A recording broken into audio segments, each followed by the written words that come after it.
Creativity ఏ ఒక్కరి సొంతం కాదు. కాస్తా కోస్తో ఆలోచిస్తే తనకంటూ ఓ గుర్తింపు తెచ్చుకోవచ్చు. ఇదే సూత్రాన్ని పాటించాడు ఓ వైజాగ్ కుర్రాడు. ఇప్పటివరకు 85 దేశాలు చుట్టేసి యూట్యూబర్గా సత్తా చూపాడు. సోషల్ మీడియా ద్వారా పాపులర్ అయిన వాళ్ళు తెలుగు రాష్ట్రాల్లో చాలామంది ఉన్నారు. వారిలో కొందరు షార్ట్ ఫిల్మ్స్ ద్వారా పాపులర్ అయితే మరికొందరు మంది పేదలకు సహాయం చేస్తూ క్రేజ్ సంపాదించారు. వీరందరితో పోల్చితే ఇప్పుడు మనం తెలుసుకోబోయే కుర్రాడు చాలా చాలా స్పెషల్. వైజాగ్కు చెందిన ఈ యువకుడు యూట్యూబర్గా మారి ప్రపంచాన్ని ఇట్టే చుట్టేసి వస్తున్నాడు. యూట్యూబ్ నుంచి కళ్ళు చెదిరి ఆదాయాన్ని అందాన్ని ఆదుకుంటున్నాడు. ఇంతకీ ఆ అబ్బాయి ఎవరు, అతడి కథ ఏంటి అనే విషయాన్ని ఇప్పుడు తెలుసుకుందాం. ఆంధ్రప్రదేశ్లోని విశాఖపట్నం జిల్లా భీమిలికి చెందిన యువకుడే ఈ అన్వేష్. మొదటి నుంచి విదేశాల్లో తిరగడం అంటే చాలా ఇష్టం. అందుకే ట్రావెలింగ్ అండ్ టూరిజంలో పోస్ట్ గ్రాడ్యుయేషన్ చేశాడు. 2019లో నా అన్వేష్ అనే ఒక యూట్యూబ్ ఛానల్ని ప్రారంభించాడు. అప్పటి నుంచి ప్రపంచం మీద దండయాత్ర చేయడం మొదలెట్టాడు.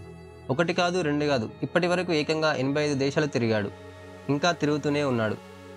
తను చూడటమే కాదు, తన యూట్యూబ్ ఛానల్ ద్వారా ఇక్కడి వాళ్ళకి కూడా చూపిస్తున్నాడు.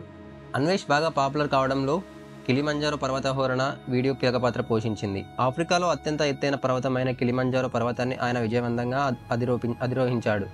ఎన్నో కష్ట నష్టాలను ఓర్చుకొని 5642 కిలోమీటర్ల ఎత్తులో ఉన్న శిఖరానికి చేరుకున్నారు. ఆ తర్వాత భారతీయ జెండాను ఎగురవేసి జై జవాన్ జై కిసాన్, వందే మాతరంతో పాటు జనగణమన గీతాలను ఆలపించాడు. ఈ వీడియో నెట్టింట్లో బాగా పాపులర్ కావడంతో పాటు పెద్ద సంఖ్యలో ఫాలోవర్లు పెరిగారు. అప్పటి నుంచి ప్రపంచ యాత్రను మరింత స్పీడప్ చేశాడు. భారత పరిసరాల దేశాలతో పాటు సుదూర ప్రాంతాల్లోనూ పర్యటించారు. నార్త్ కొరియా లాంటి ప్రమాదకరమైన దేశాల్లోనూ అడుగుపెట్టాడు. ఆస్ట్రేలియా, ఆఫ్రికా, అమెరికా, ఐరోపా దేశాల్లో తిరిగి వచ్చాడు. ఇప్పటి వరకు ప్రపంచంలోని సగానికి పైగా దేశాల్లో అతడు పర్యటించాడు. తన యూట్యూబ్ ద్వారా ఎంతో మందికి ఆయా దేశాల్లోని విశేషాలను చూపించాడు. ప్రపంచ పర్యటనల ద్వారా ఆయా దేశాల్లోని వింతల విశేషాలు తెలుసుకోవడంతో పాటు అన్వేష్ ఆ వీడియోను యూట్యూబ్లో పెట్టి భారీగా ఆదాయాన్ని పొందుతున్నాడు. ప్రస్తుతం నెలకు సుమారు రూపాయలు 60 లక్షలు పైగా సంపాదిస్తున్నాడు. వాస్తవానికి ఆ పాపులర్ టీవీ ఛానల్ కూడా ఇంత మొత్తం సంపాదించలేవు. కానీ అన్వేష్ ఎంజాయ్ చేస్తూ ఈజీగా సంపాదించేస్తున్నాడు. తెలుగులోని పలువురు యూట్యూబర్లతో పోల్చితే తక్కువ సబ్స్క్రైబర్స్ ఉన్న ఆదాయంలో మాత్రం దుమ్ము రేపుతున్నాడు. తాజాగా చైనాలో పర్యటించిన ఆయన అక్కడి విశేషాలను ప్రజల ముందు ఉంచాడు. ఈ వీడియోలకు ఊహించని రేంజ్లో వ్యూస్ రావడంతో భారీగా ఆదాయం లభించింది. ప్రస్తుతం యూట్యూబ్ ద్వారా అతని నెల ఆదాయం ₹1 కోటి పైగా దాటిపోయింది. ప్రపంచ యాత్రికుడిగా పేరుగాంచిన యువకుడు ఎక్కడికి వెళ్తాడో కాదు, ఎవరి మీద పోరాటం చేస్తున్నాడో ఇప్పుడు చర్చనీయాంశం అవుతోంది. యూట్యూబ్ ఛానల్ పేరు నా అన్వేషణ. ఈయన చేస్తున్న పోరాటం విన్నాక మీరు కూడా షాక్ అవుతారు. ప్రపంచాన్ని తిరుగుతూ నాలెడ్జ్, కల్చర్, హ్యూమన్ ఎమోషన్ చూపించే ట్రావెల్ వ్లాగర్.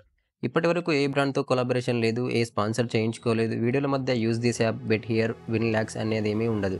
ఇదేంటి అంటారా? అందుకే ఇప్పుడు కొన్ని పెద్ద యూట్యూబ్ గ్యాంగ్లు బెట్టింగ్ యాప్స్ ప్రమోట్ చేసే ఇన్ఫ్లుయెన్సర్స్ అతని మీద అణచివేత యత్నం చేస్తున్నారు. అతని యాత్రల వెనుక ఉన్న ప్రధాన సందేశం సంపద కాదు, అనుభవం, ప్రోత్సాహం. నిజం. కానీ ఇటీవల తెలుగు యూట్యూబ్లో ఎక్కువ మంది influencers betting apps, game apps వంటి ప్రమాదకరమైన యాప్స్ని ప్రమోట్ చేస్తున్నారు. జీవితాన్ని మార్చేసే యాప్, నిమిషాల్లో కోటీశ్వరుడు అవ్వండి అంటూ యూత్ను మోసం చేస్తున్నారు. అలాంటి సమయంలో నా అన్వేషణ మాత్రం ఈ విషయాన్ని బహిరంగంగా చెప్పి అందరూ ఎక్కడ భయపడుతున్నారో అక్కడ నిలబడుతున్నాడు. ఒక వీడియోలో తానే స్పష్టంగా చెప్పారు, నేను ₹1 కూడా ఎప్పుడు బెట్టింగ్ యాప్స్ కోసం తీసుకోలేదు. నేను బాధ్యతగా, నిజాయితీగా వ్లాగ్ చేస్తున్నాను. అది చూసిన తర్వాత కొన్ని ప్రముఖ తెలుగు యూట్యూబర్స్ తన వీడియోలో subscribe drop, shadow ban, fake trolling మొదలెట్టారు. అంటే బెట్టింగ్ కోసం మాట్లాడని వాడిని టార్గెట్ చేస్తున్నారు. ప్రతి ఒక్కరూ బ్రాండ్స్ కోసం పడిపోతున్న ఈ కాలంలో ఒక యువకుడు కమిషన్ తీసుకోకుండా నిజం చెప్తూ ప్రపంచాన్ని తిరుగుతూ ఒక మార్గదర్శకుడిగా నిలుస్తున్నాడు. వీడియోల మధ్య క్యాష్ బ్యాక్ కూడా లేదంటే వ్యూస్ తగ్గిపోతుందనే భయం లేదు. బెట్టింగ్ యాప్స్తో దేశ భవిష్యత్తు నాశనం అవుతుందని స్పష్టంగా చెప్పే ధైర్యం ఉన్నవాడే ఈ నా అన్వేషణ. ఈరోజు ఇతను బెట్టింగ్ గ్యాంగ్స్కి టార్గెట్ అయ్యాడు. రేపు మీరు, మనం, మన పిల్లలు వీరి మోసానికి బలైపోవచ్చు. ఒక్కడైనా సరే నిలబడుతున్నాడు. మనం మాత్రం మౌనంగా ఉండాలా? మీ అభిప్రాయం కామెంట్స్లో చెప్పండి. ఇలాంటివి తెలుసుకోవాలంటే తప్పక సబ్స్క్రైబ్ చేయండి.